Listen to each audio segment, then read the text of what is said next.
Hey guys, just wanted to make this quick video. The video is about how sales strategy trumps sales ability.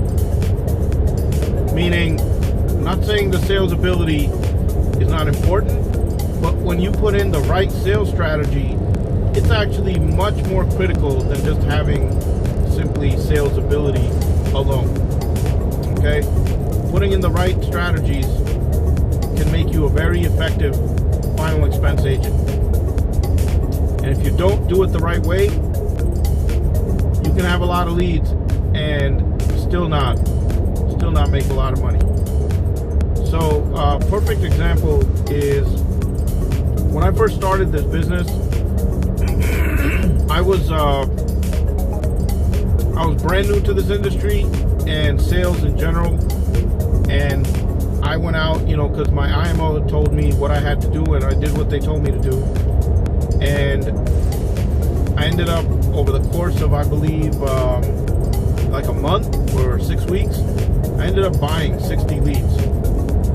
Leads, brand new leads. And do you know that I only closed one sale out of those entire amount? So,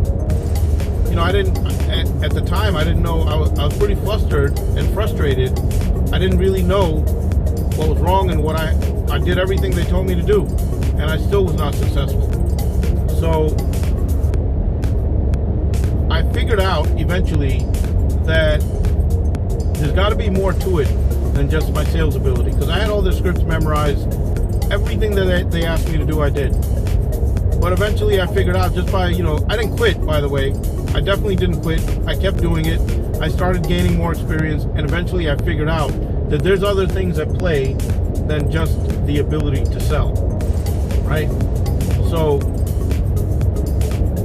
when you have the right strategy in place, it can take a not so great salesperson and not necessarily make them a better salesperson, but a better final expense agent, just because they have all the strategies that have been implemented the correct way. So, for example, a lot of IMOs either they do it out of ignorance, or they just do it to maximize the amount of leads that they get back. When you start a lead order with them, what you're going to do is, what they're going to do is they're just going to do a mass mailing. They may have some demographics, but it's going to be minimal. What they're going to do is they're going to do a mass mailing in whatever area you tell them to do it in. Now, what they should be doing is they should be researching that area. Like if you're the only person there, or you're a new person, they should look into that area and find out what's the most suitable area for you. But a lot of times these companies are national. They're not going to do that, or they can't do that. They just don't know any better, right? So they'll just go into an area and they'll use their income. A lot of times they don't even put income filters in there.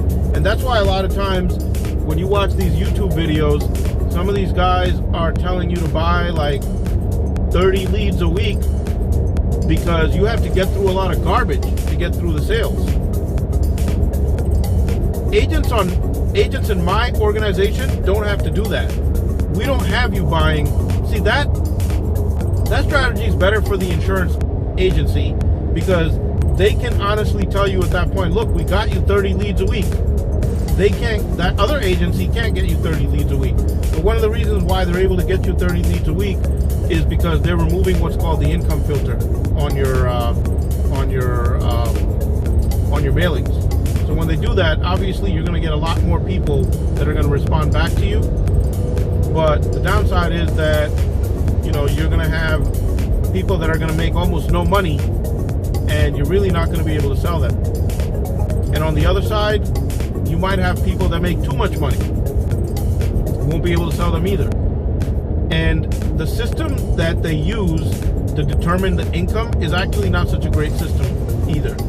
So what we do, agents in my organization don't do that. We have an income filter, and what we do is we actually go one step further. we have a tool that weeds out within a county. They weed out all the bad zip codes. So you can have a county and some areas will be good, some areas will be bad. And if you don't know how to weed those zip codes out, you're going to go into the area codes that you may necessarily not want to be in, and the people are making way too much money, and you're not going to sell any of them.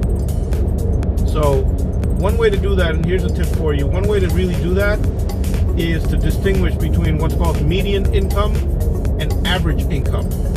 And depending on the scenario, you may need to use the median income, and you may need to use the average income. Figuring that out alone is worth its weight in gold, because once you figure that out, you're going to be more likely to be in an area that you want to be in, as far as like the Goldilocks zone, where the income is perfect, as opposed to meeting people that are in much higher incomes. You know, guys, like, if you've seen my other videos, I'm a multiple six-figure producer, and I've won multiple carrier trips this year, so I know what I'm talking about. All my agents in my organization, you know, they have access to all these tools. I don't just give them a bunch of leads and say, okay, go out and sell.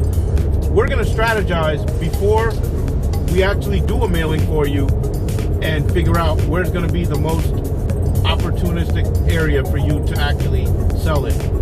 So everybody in my organization has access to that, okay? And I help them with that. A lot of IMOs will just say, okay, we're going to do a drop for you, and there's no strategy behind that. There's literally no strategy behind that. They're just going to do a mass mailing. So if you want to be on the fast track to success, and you want to learn all the tips and strategies that maybe your current IMO is not going over with you, my information is in the description below. Contact me, and we'll see what we can do for you. Thanks again for watching the video, guys.